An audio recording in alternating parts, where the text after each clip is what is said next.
As we approach Tisha B'Av, Hey Tav Shin Pei, we're going to explore the personality of Rabbi Akiva. Rabbi Akiva, who is compared by Chazal in many different ways to Moshe Rabbeinu, both with regard to their Torah leadership and their military political leadership, and also Rabbi Akiva serving to perpetuate the Mesorah, the Torah teachings of Moshe Rabbeinu. Rabbi Akiva, whose death we commemorate on Tisha B'Av through the Kina of Arzei HaLevanon. Rabbi Akiva, who is known to understand the theme of Achdut, V'ahavta l'reacha kamocha, ze klal gadol b'Torah. But Rabbi Akiva is not only sensitive to the Achdut ben Adam l'chaveru, Rabbi Akiva is also the one to say, Shir hashirim hu kodesh kadashim.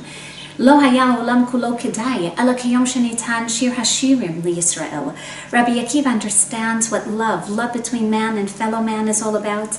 Love between man and HaKadosh Baruch Hu, dying with the words of Shema Yisrael Hashem Elokeinu Hashem Echad, V'ahavta et Hashem Elokecha b'chol levavcha v'chol nafshecha on his lips.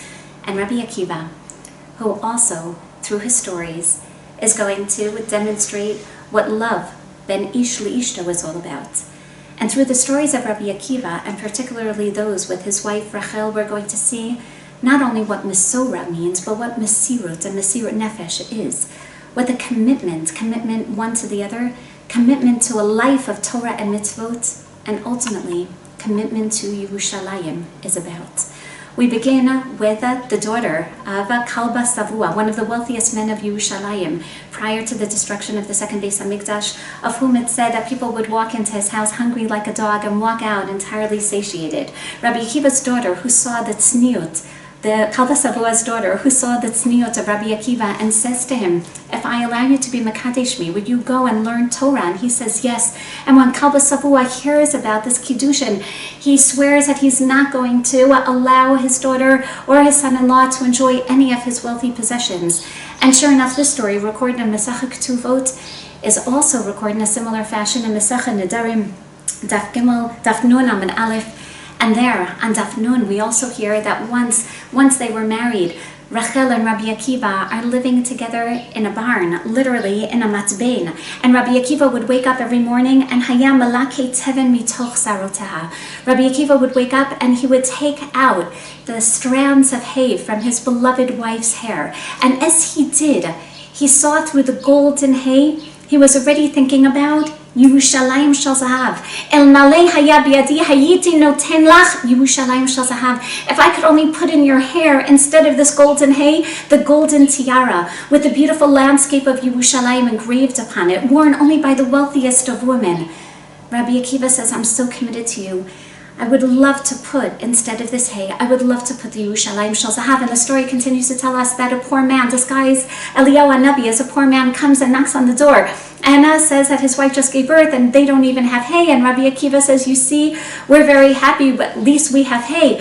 And Rachel recognizes that, wait a second, Rabbi Akiva may be content with the status quo. She says, right now, go off and learn in yeshiva. And we know that when he comes back after 12 years with 12,000 students, he overhears her saying to the neighbor that she doesn't mind that she lives like a living widow, almanot chayim.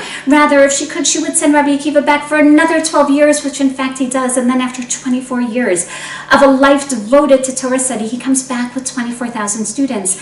And when he does, the Gemara Masechet Ketuvot Samach Gimel Amud Aleph tells us that Rachel came out to greet him and fell upon his feet. And the various Talmidim didn't know who this woman in rags was, and they start to ward her away. And Rabbi Akiva says, stop. Sheli v'shelachem shelahi. My Torah and your Torah is hers. It's because of her commitment to Torah. And sure enough, Rashi says, Al Yada, hu kol ma shelamadati. Because of her, I was able to learn this much. And sure enough, as he comes back and the vows of Kalba Savua are annulled, Rabbi Akiva is a very wealthy man and he fulfills his commitment to his wife and provides Rachel with the tiara, with the Yerushalayim shel zahav. And the Talmidim, as we find recorded in Navot Rabbi Natan, the Talmidim say, Rabbi Akiva, isn't this a little ostentatious? Vayishaitanu mimasha asitala. It's a little embarrassing that the wife of a Talmud Chacham is walking around with such an expensive piece of jewelry. And he says, Amar lahem harbeit tsar nitztara imi batorah. No, this piece of jewelry, this represents her commitment, her investment, all of the suffering that she endured for the sake of Torah learning. And that's why in the Yerushalmi, when Rabban Gamliel, the Nasi of the time, when his wife says, why can't I have a Yerushalayim shel zahav like the wife of Rabbi Akiva? He says, are you as committed to Torah? Do you know what she did? She even cut off her hair, the braids of her hair, to sell them, to provide for Rabbi Akiva's Torah study. He says, that's the woman who deserves Yerushalayim shel zahav. Notice that in place of her hair, the same hair that Rabbi Akiva would pick the hay out of, that's the hair that now is going to don the greatest expression of commitment to Torah. That beautiful crown known as Yerushalayim shel zahav. Yes, the basis for the song of Nomi Shemer, written 3 weeks before the 6-day war, based on these stories of commitment to a life of Torah and mitzvot. But we're going to see that Rabbi Akiva doesn't just appreciate the commitment that's worn through this symbolic crown. Rabbi Akiva understands and exactly what this crown symbolizes, and as a matter of fact, even pulling out the strands of hay from hair, what the hair symbolizes. Because Rabbi Akiva, who is so, one can even say, involved and so in love with Shir Hashirim, appreciating that this is really just a little peek into the Kodesh Kadashim, an expression of the most intense relationship with HaKadosh Baruch Hu. We find that in Shir Hashirim, the Dod, the male persona, the mashal for HaKadosh Baruch Hu, the Dod is described by the Ra'aya as Dodi Tzach Va'adom. My beloved is clear and ruddy, Dagul Mirvava. He is head and shoulders above everyone else. And then she goes on to describe his hair. Rosho Ketampaz, atop of his head is a golden crown. Kvutotav Taltalim Shchorot Ko'orev. And he has black curls of hair, all these black locks, again, black like a raven. And Chazal teach us in Masechet Eruvin, Kvutotav Taltalim. What are these black locks, so to speak, of HaKadosh Baruch Hu? These are the Otiot Amar Rav Chisda Amar Mar Ukva. These are the black letters of a Sefer Torah teaching us sheyesh l'drosh al kol kotes b'kotes, that we're supposed to learn and extrapolate from every little curl, from every strand of hair, figuratively, from every letter of a Sefer Torah. Al kotes b'kotes, tilin v'tilin shel halachot.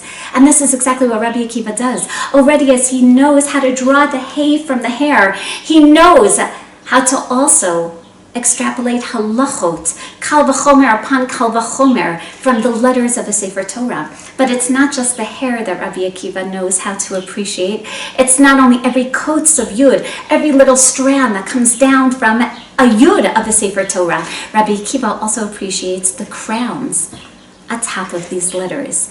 And we know this from one of the most famous stories in Masechet Menachot. Amar Yehuda Amar Rav, B'shah she'ala Moshe lemaro mitza'o la'kadosh baruch hu sheyoshev v'kosher ktarim la'otiyot. When Moshe Rabbeinu went up to receive the Torah at Har Sinai, and a similar medrash told about Moshe at the Sneh, he saw HaKadosh Baruch Hu tying crowns to the letters, what we know as the Tagin, that we find upon the letters Shin, Ayin, Tet, Nun, Zayin, Gimel, Tzadi.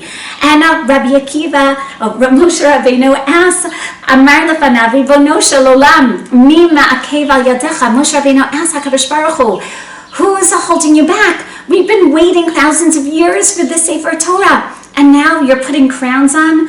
Amar lo, Adam echad yesh, she'atid liot b'sof kama dorot. But there's going to be a personality who's going to be living hundreds of years from now, Moshe Rabbeinu, basically close to 1,300 years from now. V'Akiva ben Yosef Shmo, she'atid lidrosh al kol kotes v'kotes, tilin v'tilin shel halachot. But there's going to be someone, Rabbi Akiva, who's going to understand literally the tilin and tilin. He's going to understand all the different strands of the Sefer Torah, all the strands of hair, all the letters, the black letters of the Sefer Torah. And he's going to understand the crowns as well. And even though we know that we don't find any halachot said in the name of Rabbi Akiva with regard to the Tagin, we find so many different halachot, literally tilin v'tilin shel halachot, of Rabbi Akiva throughout Shas. So Moshe Rabbeinu asked HaKadosh Baruch Hu, Ribono shel olam harahu li. So I want to see who this Rabbi Akiva is, who's going to be able to appreciate every single lock of hair, every single strand, every letter of the Sefer Torah. Amar lo, chazor la'achorecha. And interestingly, HaKadosh Baruch Hu tells Moshe Rabbeinu, go back to your back, right? Basically, go back to the future. And this is a little strange because generally we go forward to the future. But HaKadosh Baruch Hu is basically saying, no, go back to your back. And we're going to explore what this back is. And sure enough, Moshe Rabbeinu finds himself, halach v'yashav b'sof shmona shurot. He finds himself in one of the 8th rows, again, where the neophyte, where the novice students are going to sit. And it's not just that he's sitting in the Beit Medrash of Rabbi Akiva right now.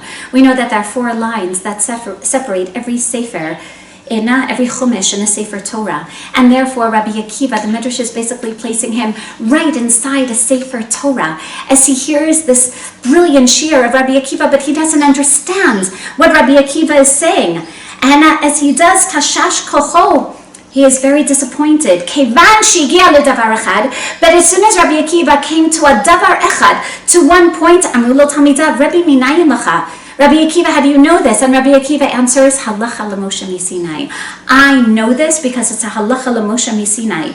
Nityashva da'ato. And now Moshe Rabbeinu feels better, recognizing that the Torah that Rabbi Akiva is teaching is the same Torah that he's now about to teach to Am Yisrael. Nityashva da'ato chazar uba lefnei HaKadosh Baruch Hu amar lefanav ribono shel olam yesh lecha adam kazeh v'ata noten Torah al yadi. But wait a second, HaKadosh Baruch Hu, if there's going to be such a Gadol Hador, who's not only going to understand my Torah, but is also going to teach future halachot of Torah, then why are you giving the Torah through me? Just wait and give the Torah through Rabbi Akiva. And HaKadosh Baruch Hu says, Shtok, kach Allah b'machshava lifanai. This is the machshava, this is the thought that I had before my face. Mar lifanav. So then Moshe said before HaKadosh Baruch Hu, Ribono Shel Olam, Heritani Torato, Am Yisrael, you show me his Torah, now I want to see his reward. Amar lo chazar lachorecha, go back to the back. And sure enough, chazar lachorav, he sees Rabbi Akiva, ra'ash shoklin b'saro b'makulin. He saw that they were weighing his flesh in the marketplaces, referring to the story post his death, wherein the Romans combed his flesh from his body and then sell it in the marketplaces. And Moshe Rabbeinu turns to HaKadosh Baruch Hu and says, Ribono Shel Olam, zo Torah v'zo schara. This is Torah and this is the reward for Torah. And HaKadosh Baruch Hu once again says, Shtok. And we have so many questions on this story. Not only Moshe Rabbeinu being found in an anachronistic fashion in the Beit Medrash of Rabbi Akiva, which is trying to help us appreciate the continuity of Torah, the Mesorah of Torah. But number one, what's this phrase of chazor la'achorecha? Go back to the back. What's the back? It really should be the future. Go forward, not backwards. And what's this play on words of kachala b'machshava lifanai, the achor and panai? What is this all a reference to? But perhaps the greatest question that we have to ask is, if Chazal are already telling us that Moshe Rabbeinu overheard the shir of Rabbi Akiva, kevan shegia ledavar echad, and they heard Rabbi Akiva came to a davar echad, and the Talmidim asked Rabbi minayin lacha, and Rabbi Akiva says, halacha l'Moshe misinai, then inquiring minds want to know, what is this davar echad? What is this one thing that Rabbi Akiva says, I know this from Moshe Rabbeinu? So let's begin with chazor la'achorecha. We know this term very well. If you remember, after the story of Chet HaEgel, when Moshe Rabbeinu entreats HaKadosh Baruch Hu, Hashem, you can't destroy Am Yisrael, both because of Chilul Hashem and because of Zchut Avot. You have to bring us into Eretz Yisrael. And Hashem says, yes, I will. But I'm not going to accompany you on the path to Eretz Yisrael. And Moshe Rabbeinu says, Em ein panecha holchim. If your panim, if you do not accompany us, then we're not going. So he turns to Hashem in Shmos Perek Lamed Gimel and says, Hashem, again, teach me. Em ein panecha holchim al talenu mizeh. So instead, teach me how I can find favor in your eyes. Teach me how I can bridge this rift that's been created between you and Am Yisrael. And Hashem says, okay, gam et hadavar hazeh asher dibarta e'aseh. And Moshe says, harini nat kvodecha. So show me your glory. And Hashem says, you know what I'm going to do? Chazal tell us that Hashem kiviyachol transformed into a shliach tzibor, wrapped himself up into a talis. And Malei HaKatuv Morot, we would not be able to say this. And Hashem taught Moshe Rabbeinu the art of tefillah and says, Ani avir kol tuvi al panecha vekarati b'shem Hashem lefanecha. Moshe Rabbeinu, I'm going to show you a dimension of myself that you haven't seen yet. Because at Ma'amad Har Sinai you saw the dimension of din, Anochi Hashem Elokecha kel kana poked avon avot al banim. Now you're going to see the dimension of rachamim. I'm going to show you, v'chanoti et asher achon v'richamti et asher arachem. But as you stand there, lo tuchal lerot et panai, you're not going to be able to see the full, so to speak, 360-degree dimension of HaKadosh Baruch Hu. Ki lo yirani adam v'chai. Man cannot fully comprehend HaKadosh Baruch Hu. Vayomer Hashem hinei makom iti v'nitzavta al hatzur. You're going to stand by the crevice of the rock. And when my glory passes over you, Moshe, v'samtich b'nekvat hatzor v'sakoti kapi alecha. I'm going to place my palm over you, v'hasiroti et kapi v'ra'iti et achorai ufanai lo yira'u. You'll be able to see one dimension. You'll be able to see my back, but you won't be able to see the full picture. You'll never be able to see the full picture manifestation of HaKadosh Baruch Hu. And now we understand the story. Chazor lachorecha. Moshe Rabbeinu, I'm just telling you that you're about to see Rabbi Akiva, but please understand that this is only one dimension. You're not going to be able to appreciate the full picture.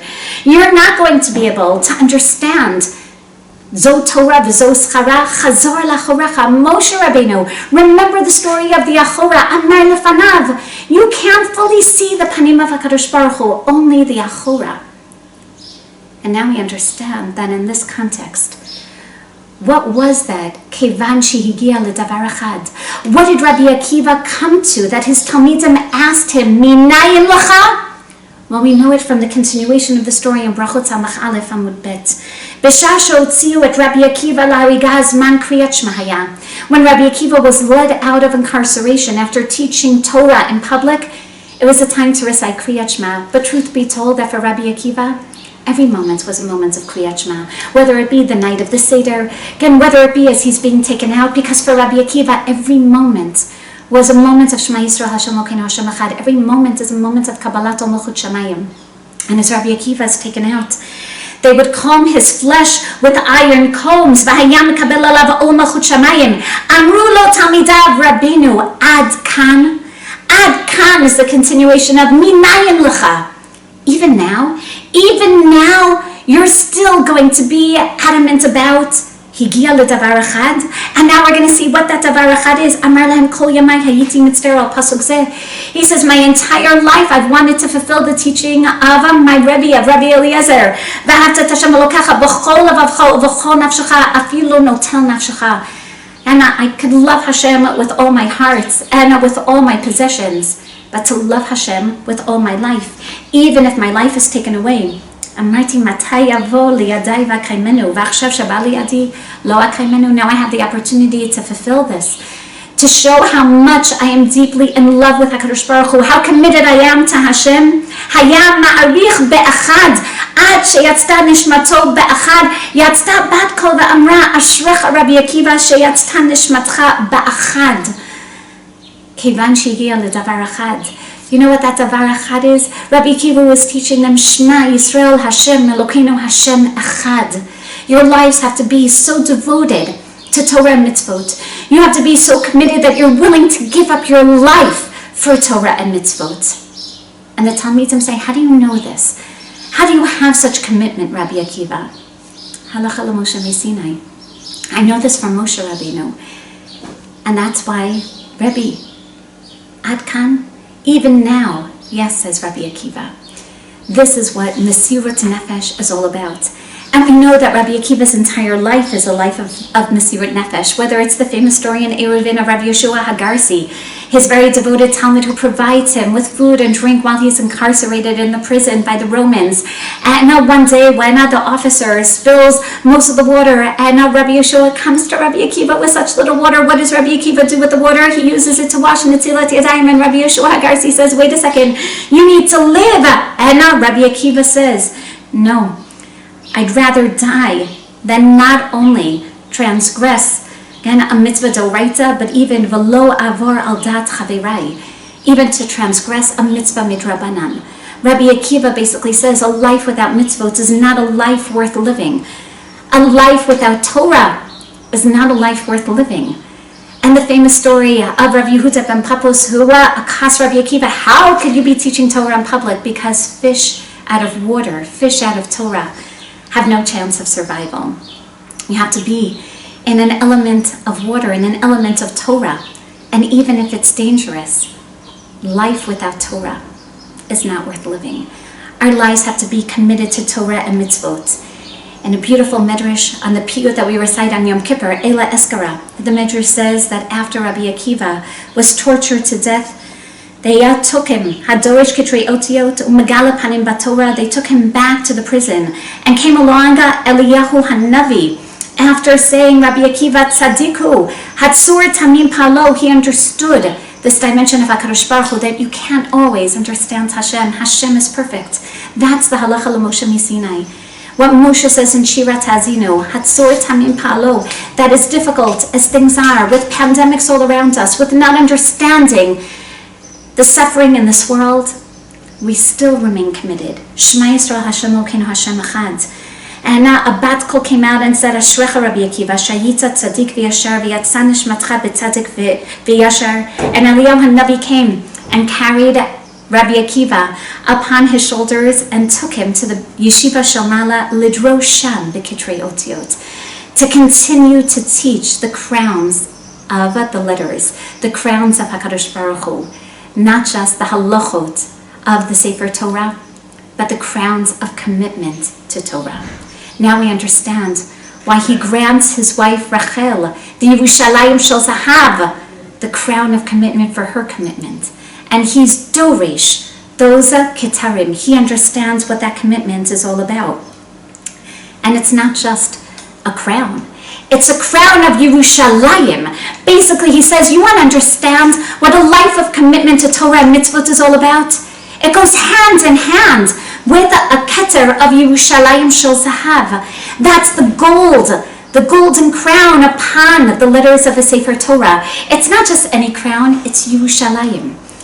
It's a way of appreciating not only literally Kabbalat Ol Machut Shamayim, the Yerushalayim Shel Mala, but it's also the means through which we relate to HaKadosh Baruch Hu in this world, through Yerushalayim Shel Mata. And therefore it's not surprising that when Rabbi Akiva, accompanied by Rabbi Eliezer and Rabbi Yeshua and Rabban Gamliel, see foxes, Roman officers, coming out of the Kodesh Kadashim after its destruction, and they're all crying because Hazar HaKarev Yumat, and Rabbi Akiva laughs, and they say, Rabbi Akiva, how can you laugh? And he asks, how can you cry? And they say, look at the destroyed Beis HaMikdash. Look at how there are foxes, Roman officers, going into the place where only the Kohen Gadol is allowed to go. And Rabbi Akiva says, but that's exactly why I'm laughing. Because Yerushalayim to me isn't just a phenomenon of the present, but Yerushalayim is a constant phenomenon. I wear it as a keter. This is the crown of our commitment.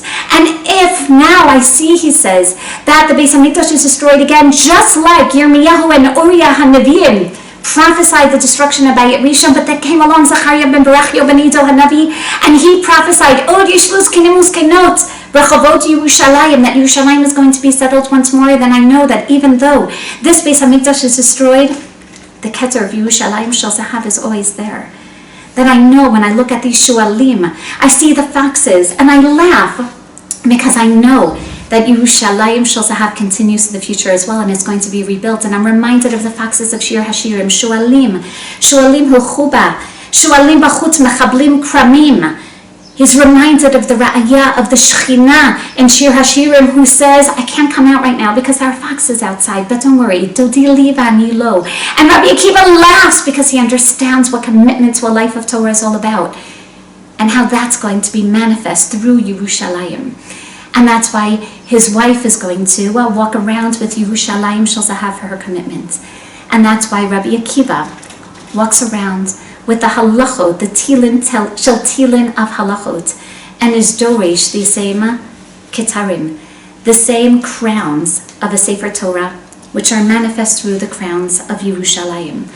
Rav Kook explains that Rabbi Akiva, who appreciates and is in love with Shir Hashirim, understands that such a commitment is not a fleeting one, but brings us from the past to the present and the present to the future. And lastly, we find that this Yerushalayim Shel Zahav This beautiful tiara is described in Masechet Shabbos, where we're learning in Daf Yomi, and in the 6th perek of Masechet Shabbos, we hear the Tanakh tells us, "B'may isha yoetzet u'b'may eina yoetzet." What is a woman allowed to walk out of her reshut hayachid, her reshut harabim on Shabbos? Lo bi'ir shel zahav. The Tanakh says not with the Yerushalayim shel zahav, but interestingly in Masechet Etiyot we hear that it was taught lifnei Rabbi Akiva, in the name of Rabbi Eliezer, that yoetzet isha bi'ir shel zahav, that Rabbi Eliezer disagreed, and Rabbi Eliezer, and then this teaching taught before Rabbi Akiva, because Rabbi Akiva clearly agreed with his Rebbe that yes, a woman is allowed to walk around on Shabbos with the Yerushalayim shel zahav. And what does this mean? The Gemara in Shabbos tells us, "V'lo bi'ir shel zahav." What is this? Rabbi Yochanan says, the Yerushalayim zahava, that it's not just any city, it's Yerushalayim shel zahav. And k'da'avid le Rabbi Akiva, as Rabbi Akiva gave levetu, as Rabbi Akiva gave to his own wife. And sure enough, Tanu Rabbanan, we find there in Masechet Shabbos, the Gemara tells us that there are actually 3 different opinions. Opinion number 1, Rabbi Meir is the one to say that a woman should not go out bi'ir shel zahav, that a woman should not walk around with Yerushalayim shel zahav in a reshut harabim ve'im yatzta, and if she did, she's a chayevet chatat. And Chachamim say, no, ideally she shouldn't go out, lo teitzei, but if she did go out, she's pater. And Rabbi Eliezer is the one to say, no, if she went out lechatchila yoetzet isha bi'ir shel zahav, of course she's allowed to go out with this Yerushalayim shel zahav. And what is this machloket? Is it merely a machloket of whether or not a woman can wear this and go out in a reshut harabim? And sure enough, the Gemara says, what's the machloket? The ma'ikmiflegei. Rabbi Meir must hold that it's a burden, that when women walk out with this expensive piece of jewelry, they may take it off. They will take it off because it's very uncomfortable on the head. And the Chachamim hold that, yes, it's a piece of jewelry, but it's so beautiful that even though she wears it on the head, she may be tempted to take it off and to show it to her friends, and then may end up carrying it in a reshut harabim. And Rabbi Eliezer says, no. Who are the ones who walk out with an ir shel zahav? Isha chashuva. The isha chashuva, and an important woman, one who appreciates what a Yerushalayim shel zahav is, she's not ever going to remove this, and therefore she's allowed to walk around with the Yerushalayim shel zahav from reshut hayachid to reshut harabim on Shabbat. And I learned from one of my esteemed teachers, Rabbanit Malkabina, a beautiful message here, that we find 3 different approaches to what a life of commitment is all about, to what a life of Torah and mitzvot and a life of Yerushalayim is about. There are 3 ways of relating to Torah and 3 ways of relating to one's commitment to Yerushalayim. The first one, Rabbi Meir says, if one sees it as a burden, if you see it as a burden, Torah is a burden, Yerushalayim is a burden, yes, we should just give it up in a peace process, and it really is just causing problems, then that person is going to take it off their head, and of course they're going to be chayev chatas for hotza'a on Shabbos. And the Chachamim who say, and there are some people who relate to Yerushalayim shel zahav, their commitment to Torah, their commitment to Yerushalayim, they relate to it as a nice ornament, something to show off. Oh, it's nice to come visit Yerushalayim every once in a while and stay in a nice hotel for shalosh regalim. But every once in a while, they take it off. It's a beautiful ornament, but it's primarily to show off to my friends. I'm going to show again how committed I am externally. But Rabbi Eliezer says, an isha chashuva, that's someone who takes this seriously, someone who is honestly, sincerely committed to Torah and committed to Yerushalayim, like Rachel, the wife of Rabbi Akiva. That person never takes it off their head because they see it as part of themselves. They see it as not only on their head at all times, but in their hearts. And that person, of course, can walk out on Shabbos because the Yerushalayim shel zahav, they live a life of Mesirut. They live a life of Shema Yisrael Hashem Elokeinu Hashem Echad. They live a life where Shema Yisrael Hashem Elokeinu Hashem Echad, that Hashem is Hayah Hoveh V'Yiyeh, and Yerushalayim is Yerushalayim of the past and Yerushalayim of the present and Yerushalayim of the future, and we can never be detached from this chain, from a chain of tradition, from a chain of Mesorah, but also from a chain of Mesirut, from our commitment. And therefore we know that unfortunately During the time of the Chorban, not only were there gzerot, that men can no longer wear crowns on their wedding days, but b'puma shel Titus, that Chazal decreed after the war of Titus that the women should not wear their crowns of brides anymore. And what are these crowns? Rabbi Bar says, in the name of that Rabbi Yochanan says, the Yerushalayim shel zahav, a gold crown engraved with the design of the city, worn by women as an ornament. That once Yerushalayim is destroyed, you can't wear this anymore. And we can imagine that, how do we take the commitment of Yerushalayim with us? After all, there were Prushim B'Yisrael after the Chorban, after the destruction of the second Beis HaMikdash, who don't want to eat meat anymore. And they don't want to drink wine anymore because the meat reminded them too much of the karbanot of the Beis HaMikdash and the wine of the Nesachim. And sure enough, we see also that they were brought in front of Rabbi Yehoshua. And when they were brought in front of Rabbi Yehoshua says, oh, maybe you also shouldn't be eating any fruit because they remind you of the Bikurim, and you shouldn't eat any bread because they remind you of the Menachot, and you shouldn't drink any water because they remind you of the Nesachim, and they realize that that's too much. And Rabbi Yehoshua says, you know what, I'm going to show you how to remain committed to Yerushalayim. You're going to continue on with your lives, but you're going to not only retain commitment to Torah and mitzvos, but you're going to remember, and lo aleh et Yerushalayim aros simchati, when you're most prone to forgetting, you're going to remember Yerushalayim. You're going to put efer tachat pe'er on a chassan's head. And the women, when they adorn themselves to go out to a simcha, are going to leave off some jewelry to remember that what's really missing in our lives is the Yerushalayim shel zahav. Chazal teach us, kol hamitabel al Yerushalayim zoche v'ro'eh b'simchata. If we truly mourn the loss of Yerushalayim, then we'll be zoche, as Rabbi Akiva says, to be able to see in its rebuilding. Shenamar simchu et Yerushalayim v'giluba. Our hope is that this Tisha B'Av, we should be able to wear the crown of commitment of Torah, that we should be able to wear the crown of Yerushalayim shel zahav, and never take it off from our heads. That once we place this crown on our heads, we understand what a commitment to a life of Torah and mitzvot is all about. And then we understand that Yerushalayim is ever present in our hearts, in our minds, in our lives, and upon our heads at all times.